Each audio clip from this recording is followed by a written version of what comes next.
Welcome back to the Navy Sports Magazine. We're presented by the Navy Federal Credit Union. Time to shine the light on Navy squash with Lucas Spiro. And Lucas, you're from Buffalo, New York. My color analyst on the Navy basketball games is from Buffalo, New York. He tells me it's the greatest place on planet Earth. So I will give you a chance because you're independent of me and Mike. Tell me about Buffalo, New York. What makes Buffalo, New York such an amazing place as I hear about it all the time? Yeah, I actually grew up my whole life in Pittsburgh, so I only moved there a few years ago. But I've grown to really love Buffalo. Love living on the lake, love going on the lake. Um, the winter can be a little brutal at times, but I love being out on the lake in the summer, and the weather's perfect in the summer, so can't complain. Pittsburgh is no picnic during the winter either. The bigger question is, and maybe you don't care either way, Steelers or Bills? No, I'm still a diehard Steelers fan. Grew up going to the games, so still love the Steelers. Kind of figured that might be the case. Before we even get into squash, I got to ask you, as a student athlete, being on the border of having a 4.0 academically and, being in a pretty respectful place, obviously, in order of merits, just how does a person do that, balancing what it takes to be a student athlete at the Naval Academy? I mean, we know it's not easy. We know it's very demanding. We know your sport is very demanding. How do you manage that?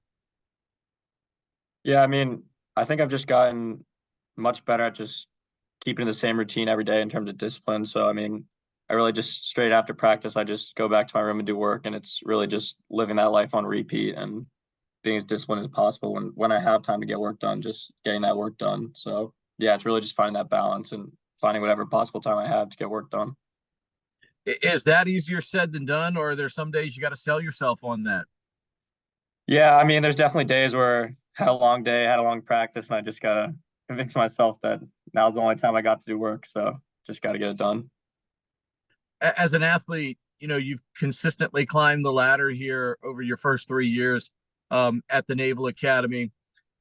First of all, let's start. Where did squash start for you? And then obviously, when did you feel that maybe it was a vehicle to go to college, if at all?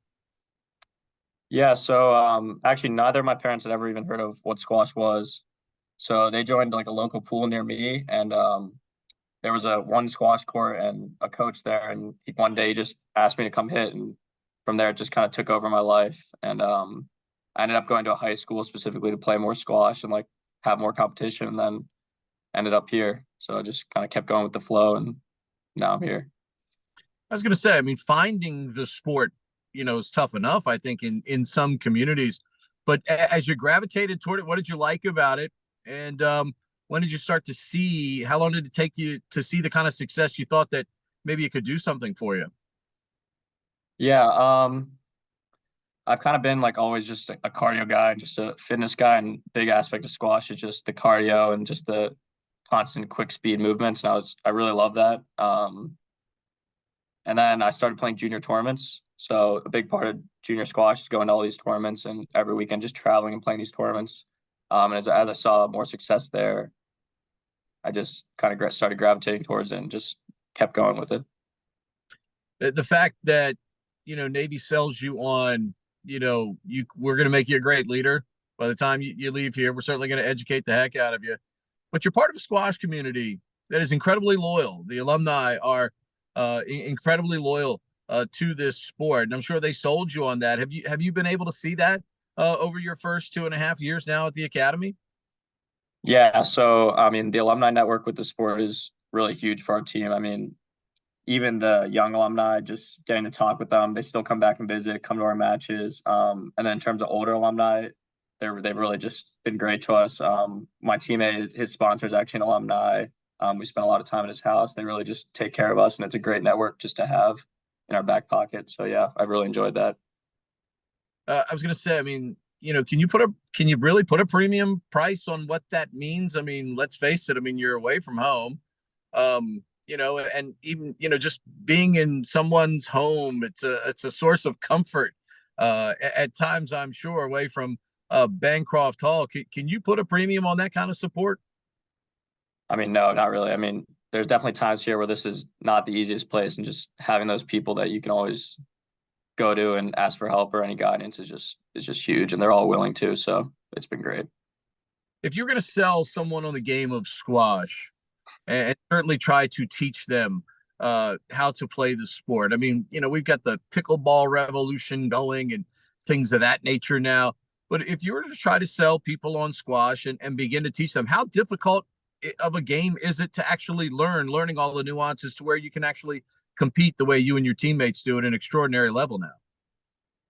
Yeah, I mean, I don't really think just to get to a basic level of playing the game, it's just like any other sport. You can you can pick it up pretty fast. The rules are pretty simple. I mean, the game itself is really not that complicated. So what I normally tell people is just, hey, come to a match, come watch us play. And then people immediately realize, like, wow, this is nothing like I expected squash to be. So normally my selling point is just, look, you got to come watch it or watch it online. And their people's attitude towards the game just completely switches. So I mean, look, it's ridiculous the type of athleticism I think it takes to play your sport. But if you were to, look at from where you started, certainly even before you started here at the Naval Academy, I mean, how much better of a player you are now, 2.5 years later, than when you started here? yeah, so I think one of the things our team prides ourselves on is just how much better we actually get while here. So one of the big selling points of how we get people to come here and why people end up coming here is just how much improvement people make over their time at the academy. And I just think the formula we have right now really works. And I've personally seen that my improvement has just been so much greater than any other time period in my life. So yeah, I mean, I've seen myself improve a ton over here since I've been here. You've been able to find some magic in the postseason too. What's been the, if anything, what's been the key to some of the postseason success for you as your team gets into February a little bit now? Yeah, our team more than any other team, we play more matches than anybody else. We're constantly traveling to play matches, so we're really just competing all the time. So I think we tend to hit our stride right around the postseason, and that's just been a proven formula the past 3 years that's worked. So Obviously, when you try to help younger players within the program, uh, talented certainly when they arrive, but when you try to help them manage the rigors of the academy, and certainly especially first year players, I mean it's an extraordinary task that you all take on. That plebe year. You know, how do you handle that? How do you kind of find your way in to where you're not maybe overstepping boundaries a little bit, but also trying to help them avoid some of the pitfalls that can happen to some first year players here at the academy?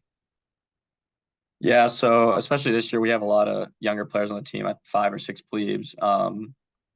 They're kind of all different. They all have different levels of educational background, how good they are at the sport. So I think for the first little while, we kind of just we just saw how they did with very little guidance. And as they progressed a little more, some of them needed more guidance on whether it was like time management or how to actually study for classes, just guiding them in the right places, where to find resources, that sort of thing were the big things that these plebes especially needed. So yeah. Has everything been what you thought it would be so far, or has it delivered even more for you? Um, to be honest, I don't I didn't really know what to expect, I don't think. I don't think anybody truly knows what to expect when they come here, but at the end of the day, I think I've had countless experience of here that I really never would have had, and I've enjoyed every step of the way, no matter how tough. So yeah, it's been more than I could have ever hoped. Is that a good thing though? Maybe not having preconceived notions coming in, because I think sometimes if you have that, that might be a little bit of a deterrent coming in. Uh, when you say to when you tell young people, if they're when they come visit, that, hey, don't have any preconceived notions, just let it kind of develop for you. Yeah, I mean, I think that's really the best way to go about this place.